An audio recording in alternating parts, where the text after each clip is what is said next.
रूस ने अभी अभी साल का सबसे बड़ा हमला शुरू किया है, जिसका मकसद है यूक्रेन के पूर्वी हिस्से पर पूरी तरह से कब्जा करना, खास तौर पर एक क्षेत्र जिसे डोनबास कहा जाता है, जिसे पुतिन युद्ध की शुरुआत से ही अपने नियंत्रण में लेना चाहते हैं।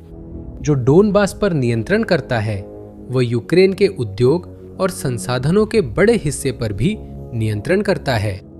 इसी कारण दोनों पक्ष वहां पिछले 4 साल से भी ज्यादा समय से हर इंच के लिए लड़ रहे हैं। वहां जाने के रास्ते में मजबूत सुरक्षा वाली शहरों की एक लाइन है। सैनिक इसे किलेबंदी की पट्टी कहते हैं। सोचिए, एक दीवार है, जब तक वह खड़ी है रूस अपनी मंजिल तक नहीं पहुंच सकता।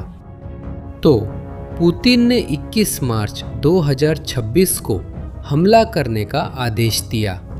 ये उस साल की सबसे बड़ी चाल थी। और 2 दिन बाद कुछ अजीब हुआ। पुतिन की ही पार्टी के एक सांसद ने मीडिया में आकर कहा कि रूसी सेना आराम से आगे बढ़ेगी। एक सेकंड के लिए इस बारे में सोचिए। आपने साल का सबसे बड़ा हमला शुरू किया है, वो चाल जो सब कुछ बदल देने वाली थी। आपकी पार्टी टीवी पर बता रही है कि ये सब धीरे धीरे होगा। ये कोई चूक नहीं थी, ये क्रेमलिन था जो मुख्य लड़ाई शुरू होने से पहले ही उम्मीदें कम कर रहा था। और जब हमलावर की अपनी ही तरफ हमला करने से पहले माफी मांग रही हो, इससे पता चलता है कि चीजें योजना के अनुसार नहीं हुई। आक्रमण बाद में नहीं बल्कि शुरू होने से पहले ही गलत हो गया था। लेकिन आखिरकार ऐसा क्या हुआ कि 2026 की सबसे बड़ी रूसी आक्रमण पहले से ही टूटे हुए हालात में युद्ध के मैदान में पहुंच गई? शुरू होने से पहले ही।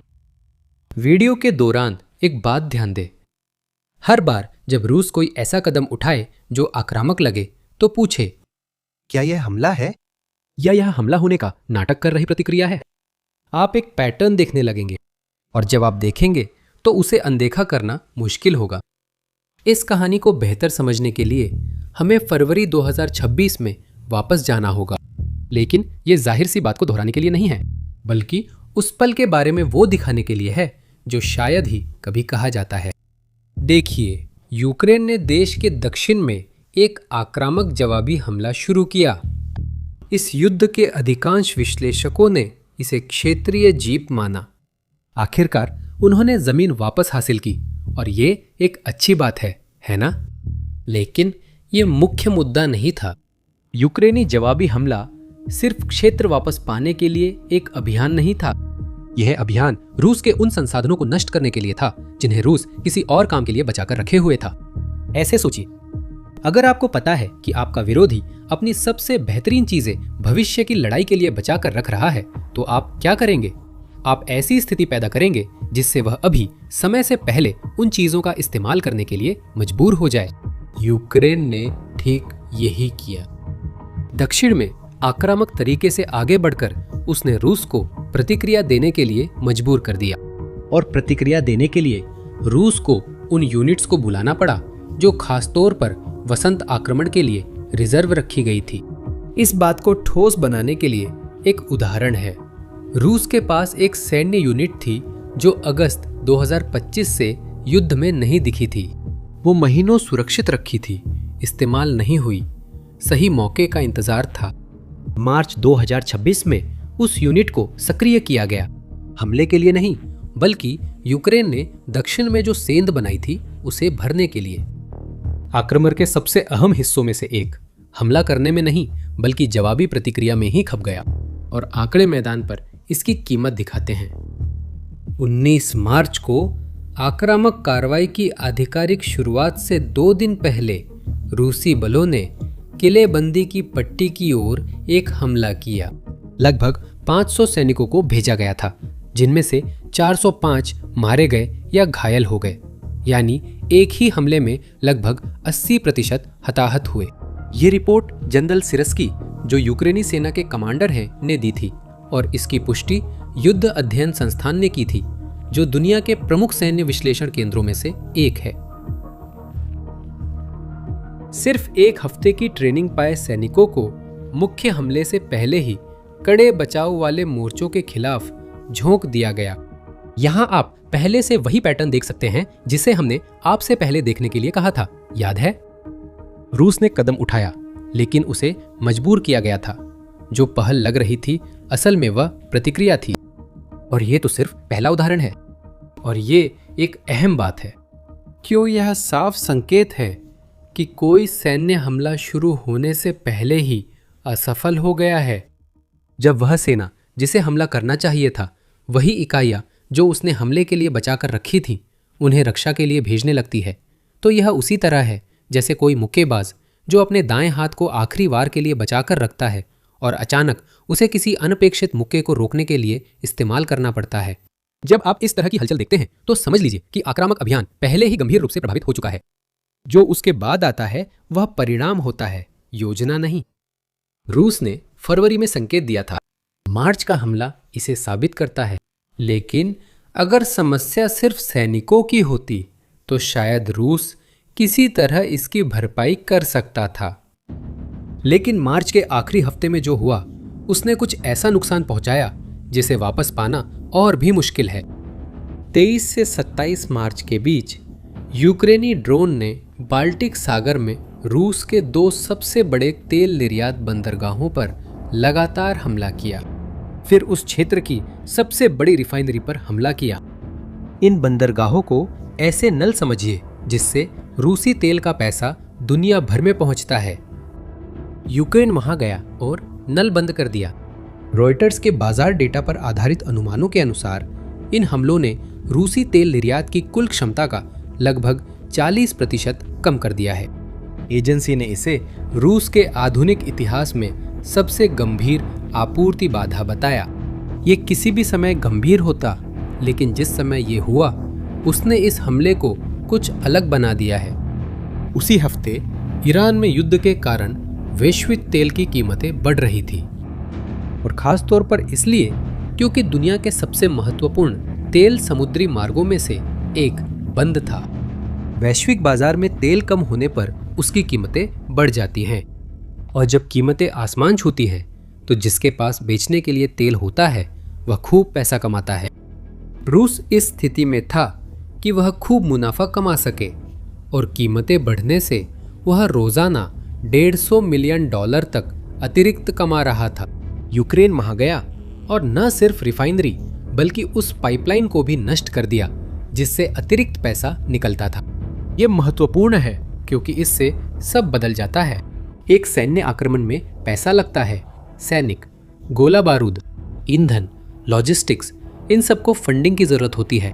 अगर ठीक इसी हफ्ते पूरी अपेक्षित आमदनी में कटौती हुई तो रूस की समस्या सिर्फ सैनिकों तक सीमित नहीं रहेगी।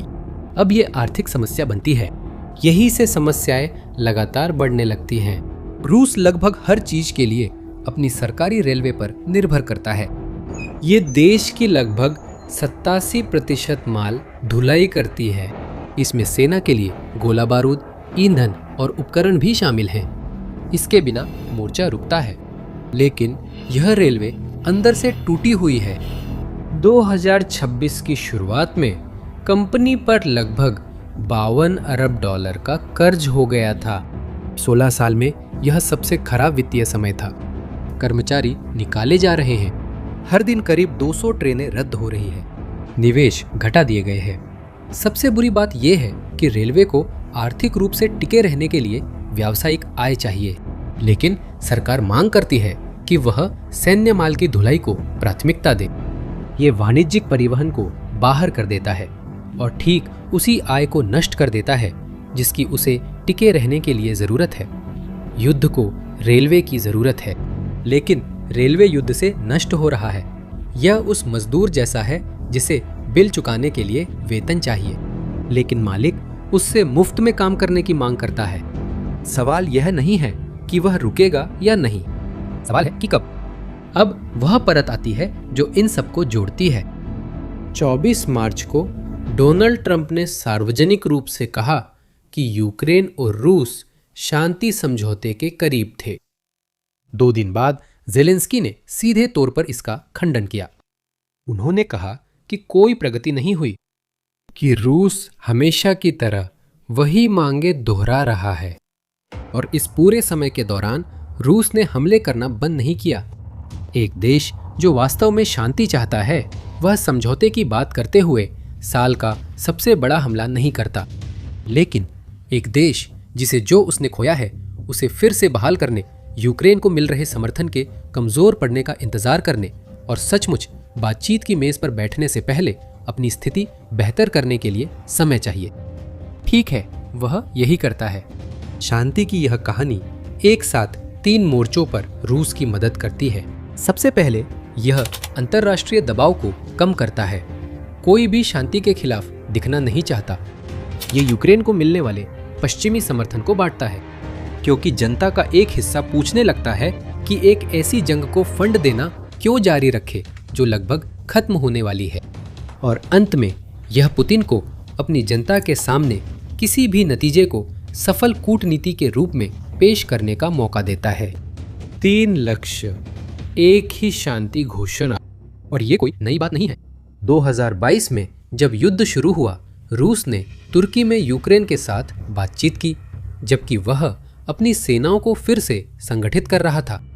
जब उसने अपनी स्थिति बदल ली तो बातचीत बस रुक गई। पैटर्न अब भी वही है, बस इस बार रूस की स्थिति 2022 की तुलना में कहीं ज्यादा कमजोर है। अब सारी कड़ियां जोड़ना मुमकिन है और इसे उसका सही नाम दिया जा सकता है। वो बात जो कोई आधिकारिक बयान नहीं दिखाएगा। रुककर सोचिए, आक्रमण अपेक्षा से छोटा रहा, क्योंकि फरवरी में यूक्रेन की कार्रवाई के जवाब में रिजर्व बल खपा दिए गए थे।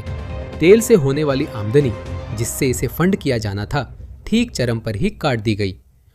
आपूर्ति पहुंचाने वाली रेलवे गंभीर वित्तीय संकट में है और शांति वार्ता असल में वे असली इरादे से ज्यादा एक कहानी की आड़ के तौर पर काम कर रही है। सब कुछ एक ही समय पर हो रहा है। तुम्हें पता है इसे क्या कहते हैं? हमले के भेष में पतन।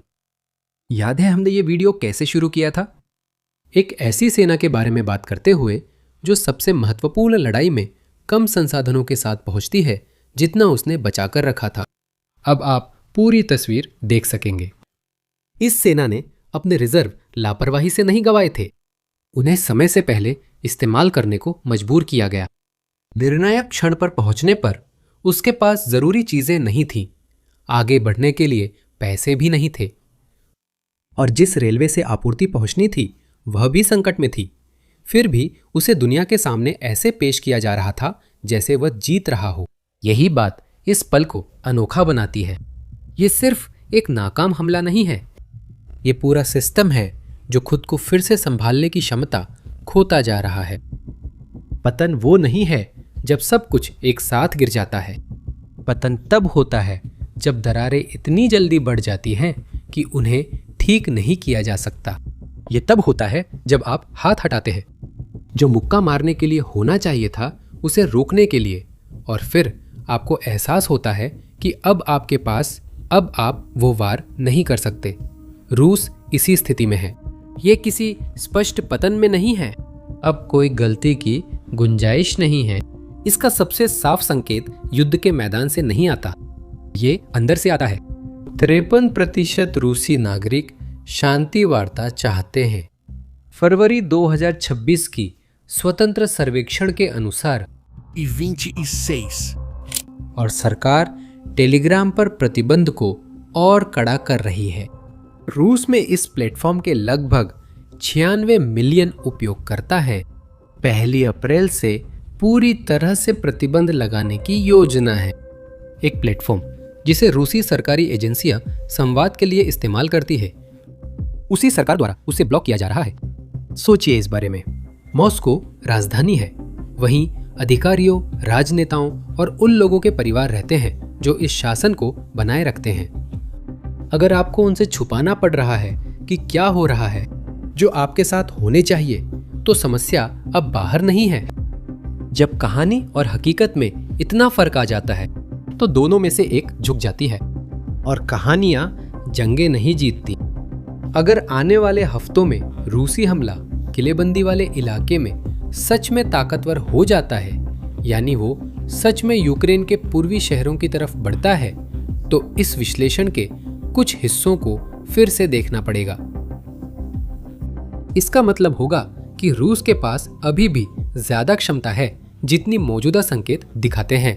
लेकिन अगर हमला इसी तरह बिखरा हुआ रहा बिना किसी बड़े बढ़त के, रूस जैसे जैसे दक्षिण में जमीन खोता है, यह स्थिति और स्पष्ट हो जाती है और इस कहानी का अगला अध्याय खुद ब खुद लिखना शुरू हो जाता है। इसका सबसे बड़ा संकेतक क्षेत्रीय नहीं है, ये मानवीय है। रूस अब मध्य एशिया की युवा महिलाओं पर दबाव डाल रहा है जो उसकी जेलों में बंद है, आजादी के बदले सेना में सेवा करने के लिए। 1 साल की सेवा के लिए करीब $26,000 मिलेंगे। इन महिलाओं के परिवारों को बेबस चिट्ठियां मिल रही हैं, भर्ती का विरोध करने के लिए मदद मांग रही हैं। यह किसी जीत रहे सेना का व्यवहार नहीं है, यह उस सेना का व्यवहार है जो कोई भी उपलब्ध व्यक्ति ढूंढ रही है और अभी भी बातचीत का मुद्दा है। ट्रंप जून 2026 तक एक समझौता चाहते हैं। अगर वह यूक्रेन पर क्षेत्र छोड़ने का दबाव डालते हैं या अगर यूरोपीय समर्थन कमजोर पड़ता है तो संतुलन बदल जाता है। ऐसा नहीं कि सैन्य स्थिति अचानक बदल जाएगी, क्योंकि युद्ध भी राजनीतिक इच्छा शक्ति से चलते हैं। यह राजनीतिक इच्छा शक्ति टैंकों से भी ज्यादा अनिश्चित है। इस हफ्ते ने जो दिखाया है वो ये है कि 2026 की सबसे बड़ी रूसी आक्रामक कार्रवाई युद्ध के मैदान में पहले से ही कमजोर हालत में पहुंच चुकी थी। किसी बड़ी हार की वजह से नहीं, बल्कि लगातार हुई गलतियों की वजह से जो एक के बाद एक जमा होती गईं। हर एक उस समय सही लग रही थी, लेकिन जब सब मिल गईं तो एक ऐसा समस्या बन गया जिसका कोई आसान हल नहीं था। इसी तरह से संघर्षों का फैसला होता है। कोई एक अकेली लड़ाई नहीं, एक ऐसी गलतियों की श्रृंखला जिन्हें जब आप अंत में साथ देख पाते हैं तब तक ठीक करना बहुत देर हो जाती है। शायद इस वीडियो की सबसे अहम बात नहीं है जो रूस के साथ हुआ। असली बात यह है कि यह मामला किसी बड़ी चीज के बारे में क्या उजागर करता है। हर सत्ता प्रणाली जब वह सच में हारने लगती है, वह आमतौर पर एक ही काम करती है। हर कदम को ऐसे बताती है जैसे वह योजना का हिस्सा हो। वह प्रतिक्रिया को रणनीति बताती है, वह हार को समायोजन कहती है। जितनी हकीकत दबाव डालती है उतनी ही तेज नैरेटिव की आवाज होती है। समस्या यह है कि नैरेटिव रेलवे नहीं सुधारता, यह सैनिकों की भरपाई नहीं करता, यह तेल से होने वाली आय वापस नहीं लाता। एक ना एक दिन हकीकत कीमत वसूलती है और चुकाने का कोई तरीका नहीं है। यह सिर्फ रूस तक नहीं है, यह एक पैटर्न है। अब जब आप इसे पहचानते हैं तो इसे और जगहों पर भी देखेंगे। और आप क्या सोचते हैं?